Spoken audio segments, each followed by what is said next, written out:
क्या हुआ? कुछ नहीं हुआ है, ऐसा तो बहसें चलती रहती हैं, कभी कोई लड़ता रहता है, कभी कोई कुछ कहता रहता है। सबसे ज़्यादा सहन करती नहीं तो इतना इतना रोने की कोई जरूरत नहीं, इतना नहीं हुआ आप। घर में सभी लोग कुछ कुछ बोलते रहते हैं, सारे घर का काम करती हूँ फिर भी कोई कुछ नहीं सुनता है मेरी, सब मुझे ही सुनाते रहते हैं। एक शब्द बोलती हूँ तो चार बोलते हैं मेरे को। ऐसा क्या हुआ जो आप इतनी परेशान हो रहे हो? कोई तो बात होगी। सारे घर का बर्तन झाड़ू पोछा सब कुछ करती हूँ फिर भी मैं इस घर में बहुत ही परेशान हूँ। मैं इतनी परेशान हूँ कि मेरा हर वक्त मन करता है मैं रोती ही रहूं। शादी को भी काफी समय हो गया, घर वापस भी नहीं जा सकती पीहर, जॉब को भी छोड़े कितने टाइम हो गया, पढ़ाई भी छूट गई, सब कुछ छूट गया। अब मैं क्या करूं, बस मेरा एक ही मन करता है कि मैं डिवोर्स ले लूं और मेरे पास कोई रास्ता नहीं है इसके सिवाय। नहीं नहीं अनीता, डिवोर्स नहीं लो, आप थोड़ा सहन करो। लेकिन सहन कब तक करूं, सहन करने की क्षमता भी तो नहीं रही, सबसे ज्यादा सहन मैं करती हूँ इस घर में। नहीं नहीं सहन आप कर। मैं चाय लेके आती हूँ आपको। नहीं नहीं चाय की जरूरत अरे नहीं है। नहीं, लेके आती हूँ।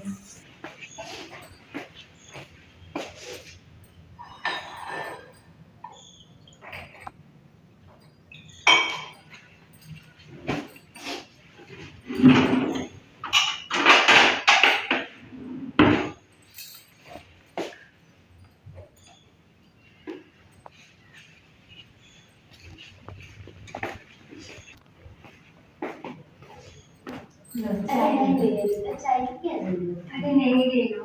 आप भी ले लो। नहीं, मेरा मन नहीं है।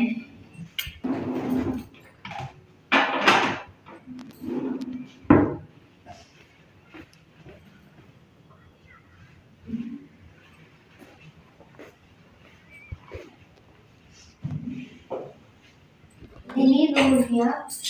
रोहित कब तक नहीं, मन ही नहीं मानता रोने से।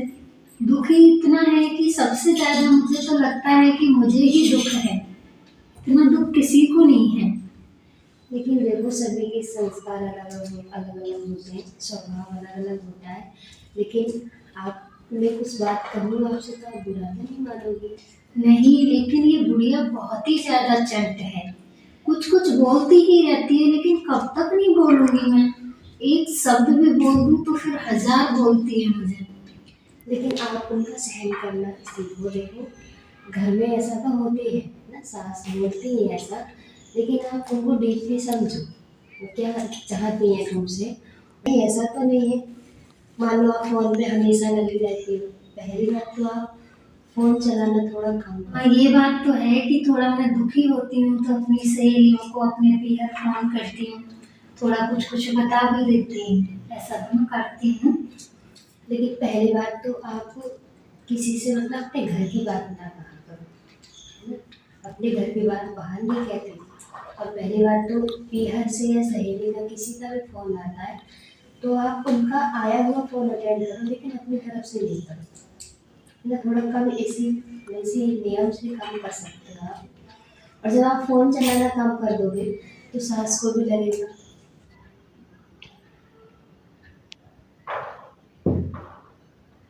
अभी आप सहन करना बहुत करती हो घर में सहन, लेकिन वो बल आपके अंदर अभी नहीं आया है, जो बल है वो भगवान की याद से आता है, परमात्मा की याद से हमारे अंदर शक्ति आती है, सहन शक्ति, अनेक शक्तियाँ आती हैं। तो वो शक्तियाँ मिलती कैसे हैं, वो हम आपको लेके चलेंगे। कि सहन शक्ति भी कहाँ से मिलेगी, मेरे अंदर तो सहन शक्ति है, लेकिन सहन बहुत करती हूँ मैं, लेकिन इससे ज्यादा सहन कहाँ करना सीखती हूँ। परमात्मा की याद से। लेकिन परमात्मा की याद कहाँ ठहरेगी मेरे माइंड में, मेरे माइंड में तो ये सारी बातें ही बहुत है। लेकिन तो आपको शांति मिलेगी वहाँ जाके, ये बातें आप खुद ही भूल जाओगे। अच्छा, कोशिश करती हूँ। आप मेरे साथ चलना। मैं आज ही चलूंगी आपके साथ, अभी चलती हूँ, थोड़ा टाइम है, अभी चलती हूँ मैं।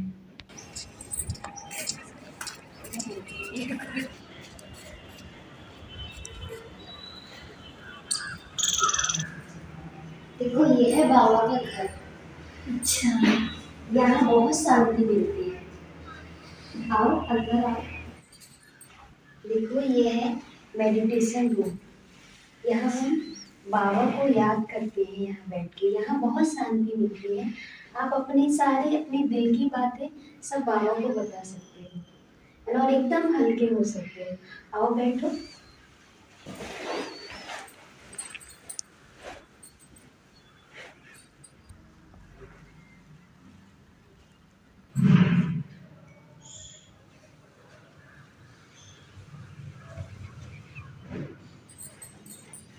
ओम शांति दीदी। आओ देखो ये।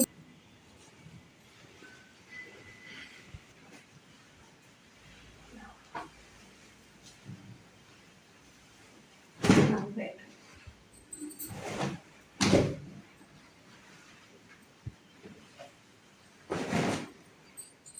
ये नई पहनाई है जी, पहली बार आई हूँ मैं यहाँ पे। आपको कैसा लग रहा है? मेरे को बहुत अच्छा लग रहा है, शांति बहुत महसूस हो रही है। ऐसे लग रहा है बहुत ज़्यादा बैलेंस, बहुत ज़्यादा। यहाँ परमात्मा का ज्ञान सुनाया जाता है, अध्यात्म के ज्ञान। तो अध्यात्म ज्ञान में 7 डेज का कोर्स होता है और उस कोर्स में पूरा अपनी नॉलेज होती है। और जब खुद का पता चल जाता है तो जो भी परेशानियां हमारे जीवन में चल रही होती हैं, संसार में जो परिस्थितियां चल रही होती हैं, उससे हम निजात पाते हैं। कई बार मानव को ऐसे लगता है कि इस परिस्थिति का कहीं हल नहीं है, मेरा जीवन ही इसमें जन्म हुआ और इसमें ही मैं मर जाऊंगा या मर जाऊंगी, ऐसे ही मानव को लगता है। लेकिन एकमात्र परमात्मा ऐसा है जो ज्ञान का भी सागर है, सद्बुद्धि भी दे सकता है, और वो शांति का भी सागर है, जो हम सभी आत्माओं को शांति की आवश्यकता होती है। लेकिन परमात्मा तक पहुंचने के लिए पहले हमें खुद को जानना पड़ेगा कि मैं क्या हूँ और मैं कैसे अपने आप को जानूंगा। वो हमें 7 डेज में पता चल जाता है, मैं क्या हूँ, मेरा भगवान क्या है। क्योंकि हम सब परमात्मा को उच्च कोटि मानते हैं और अपने आप को ना जानने के कारण हम परमात्मा से कहीं ना कहीं दूर हैं। तो मैं आज आपको शॉर्ट में बताती हूँ, बाकी आप 7 डेज पूरा इसको, चित्र प्रदर्शनी है ये, इसको समझना कि हम सब बहुत ज्यादा आज बढ़ते हुए दौर में है, और उस बढ़ते हुए दौर में क्या नहीं हमारे पास है, सब कुछ हमारे पास है। हर मानव संपन्न अपने को महसूस कर रहा है, लेकिन जब अपनी अंदर की वो शक्तियां देखता है तो कहीं ना कहीं वो खाली पाता है। जैसे कि धैर्यता है, सहन शक्ति है, तो ये चीजें मानव के अंदर अभी नहीं है। तो क्यों नहीं आ रही हैं? क्योंकि इस बढ़ते हुए दौड़ में वो भाग रहा है, दौड़ रहा है, बहुत सारी धनराशि कमा रहा है, इकट्ठी कर रहा है, लेकिन हर चीज की खोज कर रहा है। आज साइंस कहाँ से कहाँ पहुंच गई है और मानव भी आगे बढ़ता ही जा रहा है। हर चीज का ज्ञान है उसको, क्या अपने बारे में ज्ञान है? अपने बारे में क्या? अपने बारे में मैं कौन हूँ? हम सारे दिन 2 शब्द बोलते हैं, मैं और मेरा, लेकिन पता नहीं चलता है कि 2 शब्द क्यों आ रहे हैं, है ना? तो मैं कौन हूँ और मेरा कौन है? मैं कहने वाली वो चैतन्य शक्ति क्या है? मेरा कहने वाली वो चैतन्य प्रकाश का पुंज क्या है? हम ये नहीं समझ पाते हैं। तो मैं कौन कहता है? जैसे मैं और मेरा हम शब्द कह रहे हैं, तो मैं किसके लिए बोला जा रहा है और मेरा किसके लिए बोला जा रहा है? मैं माना मैं पर्सनल खुद के लिए बोल रहा हूँ, मेरा माना ये शरीर, तो ये शरीर जो है ये मेरा है, मैं नहीं हूँ। तो अब सोचने की बात ये है कि अब तक मैंने ये मेरा कहा है, तो मैं कौन हूँ? तो मैं क्या हूँ? मैं एक चैतन्य शक्ति आत्मा हूँ। और आत्मा इतने बड़े शरीर में कहाँ रहती है? ये हड्डी मांस का शरीर हमारा 5 तत्वों से बना हुआ है। 5 तत्वों से बना है और 5 तत्वों में विलीन हो जाएगा। लेकिन आत्मा अजर अमर अविनाशी है।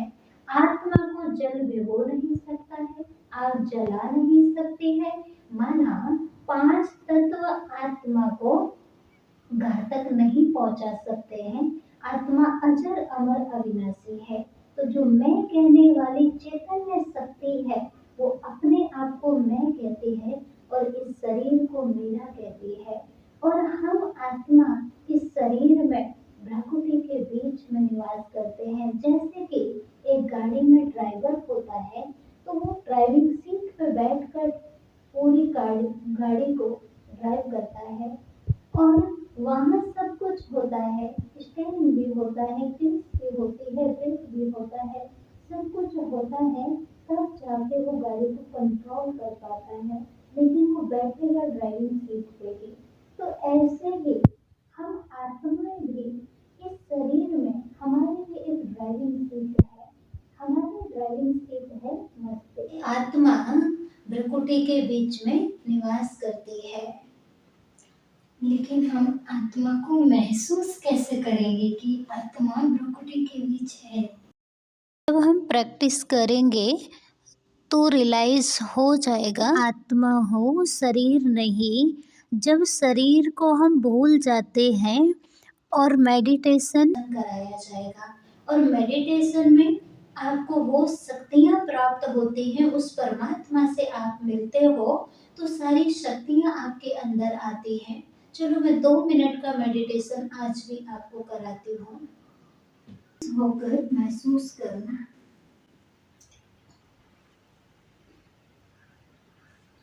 ओम शांति। मैं आत्मा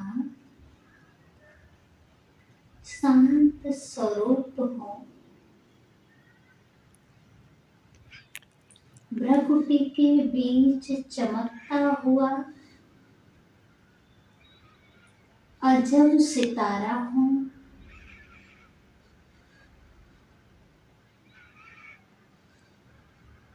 मैं आत्मा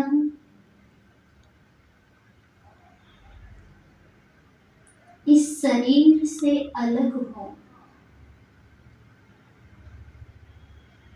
एकदम रिलैक्स, मन शांत है।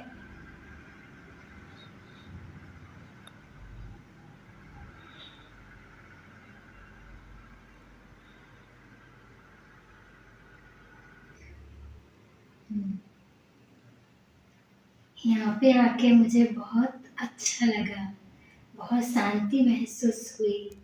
ऐसा लग रहा है कि यही स्वर्ग है। ऐसी भी दुनिया में कोई जगह है, मुझे पता नहीं था। गुरु माँ आप तो मेरे को बहुत ही ज़्यादा अच्छे लग रहे हैं। शांति की हर एक आपकी स्मृति से प्रकाश झलक रहा है। बहुत अच्छा लगा मुझे। नहीं गुरु माँ नहीं कहती हैं, दीदी कहती हैं। जितने भी ज्ञान सुनाने वाली होती है ना सब दीदियाँ होती हैं। अच्छा, यहाँ पे दीदी बोलते हैं। हाँ, यह परमात्मा की संतान हम सभी आपस में भाई भाई हैं। आत्मा को जब देखते हैं तो आत्मा अपने आप में एक शरीर जब छूट जाता है तो निराकार रह जाती है। तो उसको स्त्रीलिंग या पुल्लिंग में नहीं बांट सकते हैं। इसलिए जब हम शरीर में हैं तो हम यहाँ रहने वालों को दीदी या भाई जी बोलते हैं, गुरु जी या गुरु माँ नहीं बोलते हैं, क्योंकि सतगुरु तो एक परमपिता परमात्मा है। मैं आत्मा हूँ, मैं आत्मा हूँ, मेरी शक्तियाँ मन बुझ